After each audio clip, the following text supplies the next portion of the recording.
Ayun naman ano, dito sila pinapakanta nila.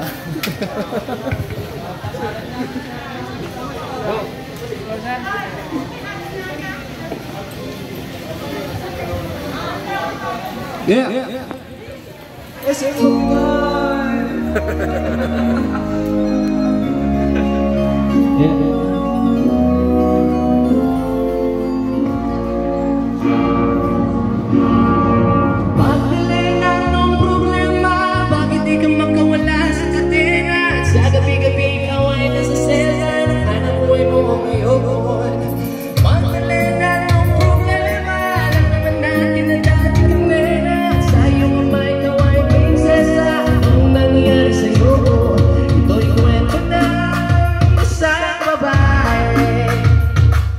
Tulog sa umaga, gising sa gabi.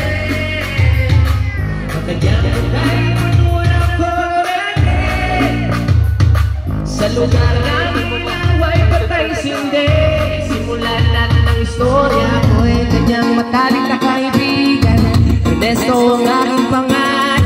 Kwentong dapat niyong malaman. Huwag nang magbulag-bulagan. Bakit ang nais natin ay malaman ang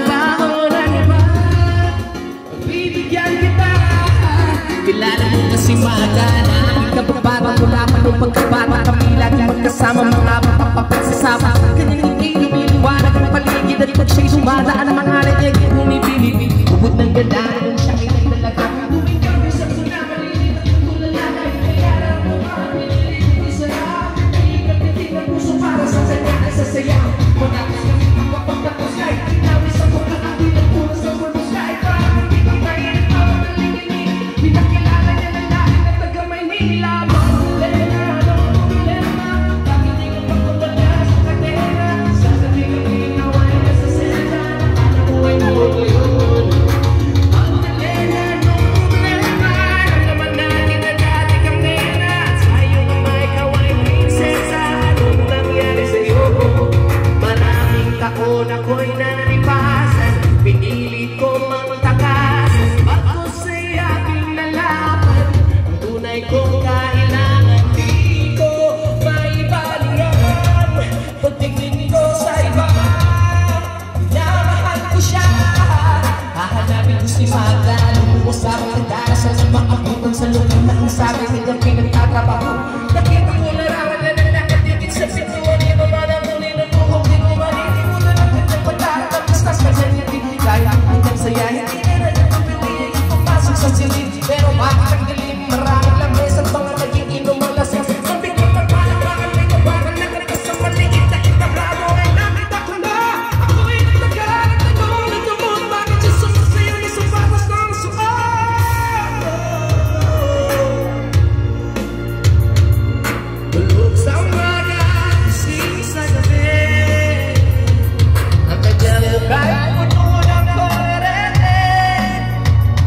Sa lugar ng ilaw ay patay sindi.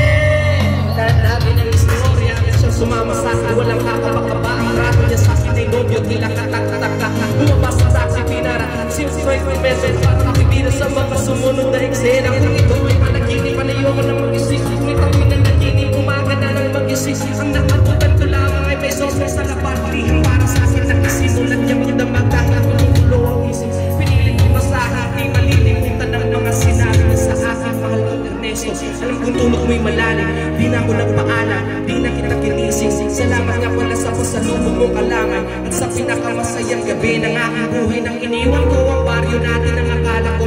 Isang sunay na pag-ibig ang matatakbuhan ko. Hinanap kung saan. At kung kani-kanino di ko inakalang ito ang hahatulan ko. Imbis na ako'y sa gilid, itinulak sa pangin. Ito palang ibig sabihin ng kapag sa patalim. Kung mabaho sa kunin, kung makatega mo din. Kung hindi na masikmura ay tibaling ang tingin. Kahit ako ay bayaran at kalan ka rin babae. Alam mo amoy ng lawi ng iba't ibang lalaki. Isa lang ang kaya ko sa'yo makipagmalaki. Ikaw lang ang pagkutangin, hinalikin ko sa labi. Gusto ko mang manatili, isa yung mga yakap. Ako ay natutuwa dahil ako'y iyong nahanap. Wala na yatang walis na makakarinis ng halat. At ang katulad ko sa'yo ay di karapat. Dapat pinangarap kung sa altar ako'y iyong lihalin. Ngunit sa dami ng pakit, ang puso ko'y naman. Di ko makakalakutan ng bawat babaon mong halik. Pero bakit mag-usap, huwag ka na sana magbabalik. Regalo ng may kapal na ikaw ay makilala. Salamat sa alaala, nagmamahal ma. Magdalena ng problema, bakit di ka makawala sa kadena? Sa gabi-gabi ikaw ay nasa selda, alam mo ay mo ngayon. Magdalena ng problema, alam naman natin na dati kang kena. Sa iyong mga ikaw ay prinsesa, anong nangyari sa'yo ko? Ito'y kwento ng isang babae. Thank you so much.